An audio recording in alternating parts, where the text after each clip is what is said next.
Hi ma'am. Hi నాన్న, how are you? We're fine, thank you ma'am. ఏంటి ఇలా వచ్చావు? నాకు ఒక డౌట్ ఉంది. అమ్మో, బిగ్ డౌట్, తొందరగా అడిగేసాయి.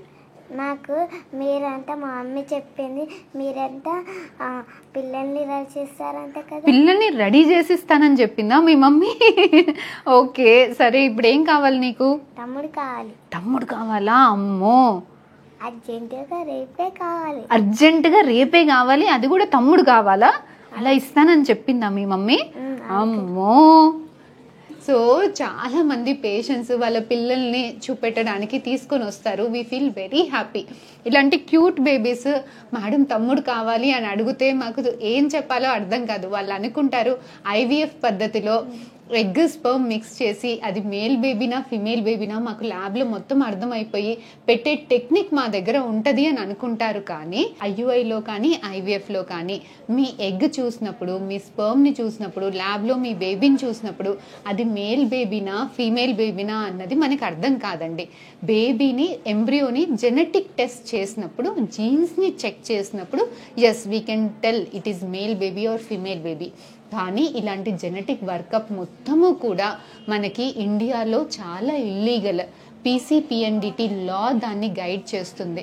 సో ఈ లా ద్వారా మనం ఓన్లీ మీ వంశపారంపర్యంగా ఏదైనా అనామలీస్ ఉన్నా, మీకు కానీ మీ ఫస్ట్ చైల్డ్లో కానీ ఏదైనా జెనెటిక్ ప్రాబ్లమ్స్ ఉంటే ఇలాంటి వాళ్ళల్లోనే అలా బేబీస్ని జెనెటిక్ టెస్టింగ్ చేసి చేసుకునే ఫెసిలిటీ అనేది మన ఇండియాలో అవైలబుల్గా ఉంది.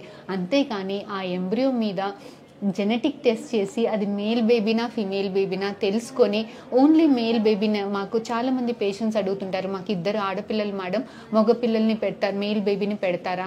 లేదు మాకు ఇద్దరు మగపిల్లలు మేడం ఆడపిల్ల కావాలి, ఫీమేల్ బేబీ పెడతారా?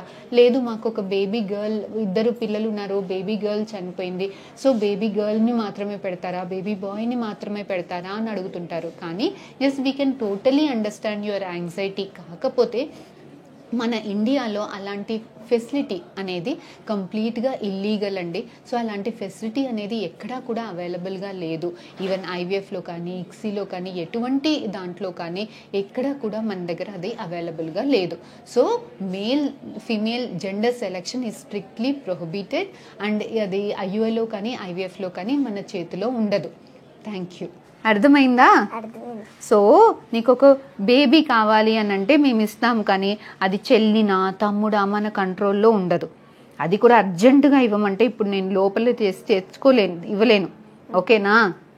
హై ఫై.